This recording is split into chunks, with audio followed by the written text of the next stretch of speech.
নমস্কার, অপর্ণা টেস্টি ওয়ার্ল্ডে আমার সকল বন্ধুদের অনেক অনেক স্বাগত। বন্ধুরা, বেথো শাক তো অনেকভাবেই রান্না করে খেয়েছো।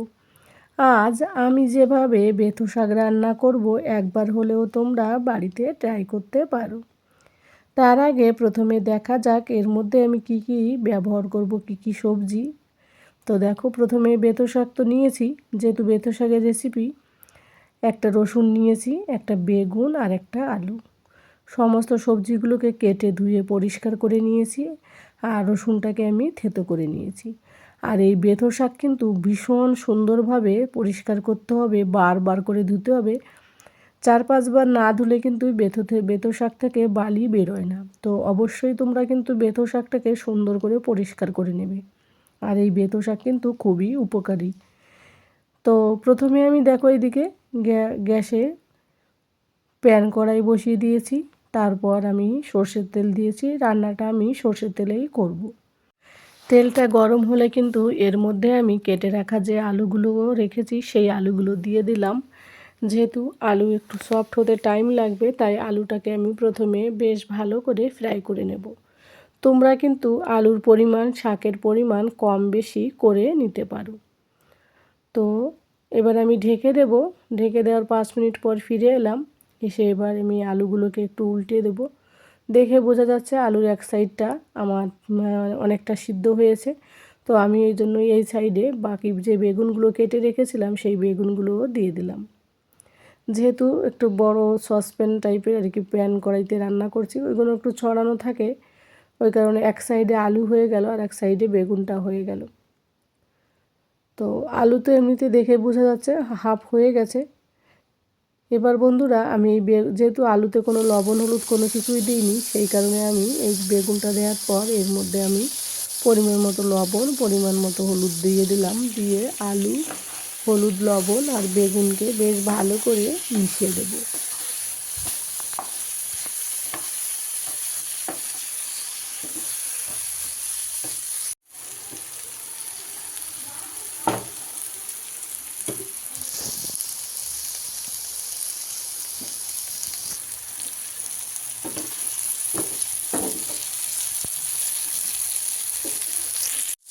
তো বন্ধুরা, 2-3 মিনিট বেগুন আর আলুকে আবার একটু ফ্রাই করে নিলাম। তারপর এক সাইড করে নিলাম। নিয়ে এই সাইডে আমি রসুন দিয়ে দিলাম। থেতো করে রেখেছি যে রসুনগুলো, আর রসুন কিন্তু কেটেও দিতে পারো। আমি এই কারণে থেতো করে দিয়েছি। থেতো করে দিলে বেশ ভালো একটা ফ্রাইয়ের গন্ধ আসে, রসুনের গন্ধটা বেশ ভালো লাগে। তো রসুনটাকে আমি হালকা লাল লাল করে ফ্রাই করে নিলাম। আর এইদিকে ফোড়নে আমি দিয়ে দিলাম হাফ চামচের মতো কালো জিরে। কালো জিরে, রসুন ভালো করে ফ্রাই করে তারপরে আমি এইগুলো সবজিগুলোর সঙ্গে মিশিয়ে দেবো। আর শাকটা এখন আমি একটু লেট করে এই কারণে দিচ্ছি, কারণ শাক তো সকলেই জানো কম বেশি অল্প সময় হয়। আর এই আলুটা যেহেতু একটু টাইম লাগবে, ওই জন্য আলুকে আগে দিয়েছি। তারপর আমি বেগুনগুলোকে দিয়ে এই যে রসুনগুলোর সঙ্গে একবারে মিশিয়ে দিলাম এবার। তো আমি কিন্তু ঢেকে দিইনি, ঢেকে দিলে বেগুন ভীষণ সফট হয়ে যাবে এই মুহূর্তে, পরে ঢেকে দেবো, ওই কারণে এখন ঢেকে দিইনি। এবার আমি আলুটা যেহেতু আধা হয়ে গেছে, এই কারণে এর মধ্যে আমি কেটে রাখা, ধুয়ে পরিষ্কার করে রাখা শাকগুলোকে দিয়ে দিচ্ছি। আর আমি তো বন্ধুরা, সমস্ত শাকগুলো, সব শাকগুলো আর কি দিয়ে দিলাম। এবার যেহেতু লবণ একটু এর আগে দিয়েছি বেগুন আর আলুর মধ্যে, তো তার জন্য এখন শাকের উপর অল্প পরিমাণ লবণ দেবো, কারণ শাক তো এমনিতেই কম হয়ে যায়, তাই না? তখন আবার লবণ বেশি হলে খেতে কিন্তু মজা লাগবে না। তো এইভাবে দিয়ে গ্যাসটাকে চড়িয়ে দেবো যাতে জলটা কম বেরোয়। দিয়ে আমি 2 মিনিটের মতো ঢেকে দেবো। 2 মিনিট পর ফিরে আসছি। তো বন্ধুরা, 2 মিনিট পর ফিরে এলাম। দেখো, শাকের পরিমাণটা অনেকটা কমেও এসছে। আর এদিকে কিন্তু শাক থেকে জল বেরোতেও শুরু করেছে, যদিও আমি গ্যাসটাকে হাইতে রেখেছিলাম যাতে জল কম বেরোয়। আর যে আলুটা যেটা কাঁচা রয়েছে যেটুকু, সেটুকু কিন্তু এখন হয়ে গেছে। যে এবার আলু আর বেগুন আর শাক ভালো করে আমি মিশিয়ে দেবো আস্তে আস্তে করে।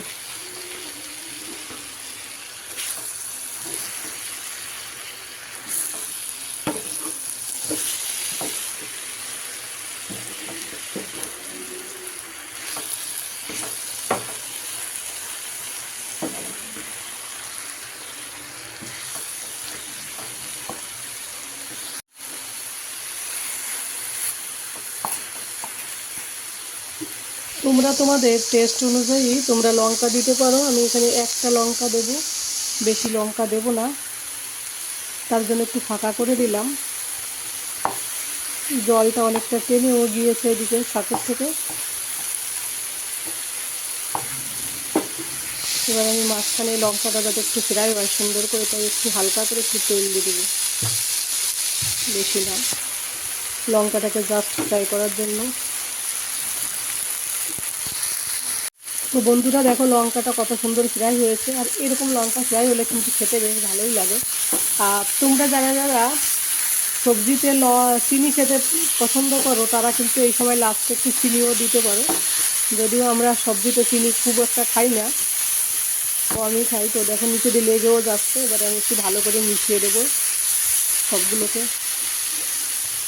আর সবজিটা প্রায় হয়েও এসছে, যতক্ষণ না শাক থেকে জল, সমস্ত জলটুকু না বেরোবে ততক্ষণ কিন্তু রান্নাটা আমি বেশ শাকটাকে ভালো করে ফ্রাই করব, কারণ শাকে যদি জল থাকে তাহলে কিন্তু খেতে ভালো লাগে না। তো বন্ধুরা দেখেই দেখো বোঝা যাচ্ছে যে শাকটা কিন্তু আমার রান্না প্রায় কমপ্লিট, আর শাকে কিন্তু একটু জল নেই।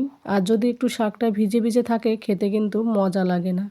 তো এইভাবে একটুখানি যদি ফ্রাই করো তাহলে কিন্তু বেশ সুন্দর লাগবে। আর একটুখানি আলু দিলে বাচ্চারাও দেখবে খেতে পছন্দ করবে। অনেক সময় বাচ্চারা শাক খেতে চায় না, ওই কারণে একটা আলু দিলে ওই আলু খাওয়ার লোভে ওরা হয়তো অনেক সময় শাকগুলো খাবে। আর শাক খাওয়া কিন্তু আমাদের সবারই শরীরের পক্ষে খুবই উপকারী।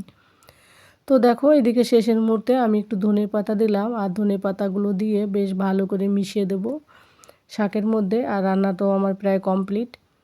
আর বেগুন দিলে এমনিতেই খেতে মানে বেশ ভালোই হয়। আর এই শাকটা কিন্তু তোমরা গরম গরম ধোয়া ওঠা ভাতের সঙ্গে কিন্তু দুপুরবেলা খাবে, জাস্ট জমে যাবে। সকালবেলাও ভাতের সঙ্গে খেতে পারো। তো বন্ধুরা রান্নাটা কমপ্লিট করে আমি সার্ভ করে তোমাদের সঙ্গে শেয়ার করছি এখন।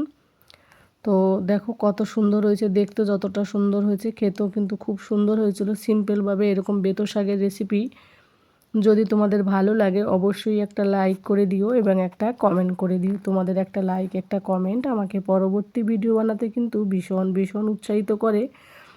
তো বন্ধুরা আর রেসিপিটি ভালো লাগলে অবশ্যই সেটাও জানিও, আর একবার হলেও বাড়িতে তোমরা ট্রাই করতে পারো। আশা করি এইভাবে বেতো শাক রান্না করলে বাড়ির সকলে কিন্তু খুব চেয়ে চেয়ে খাবে। তো বন্ধুরা আজ রেসিপিটি এই পর্যন্ত। পরবর্তী কোনো রেসিপি ভিডিওতে তোমাদের সঙ্গে অবশ্যই দেখা হবে। ততক্ষণে ভালো থাকো, সুস্থ থাকো, টাটা, বাই বাই।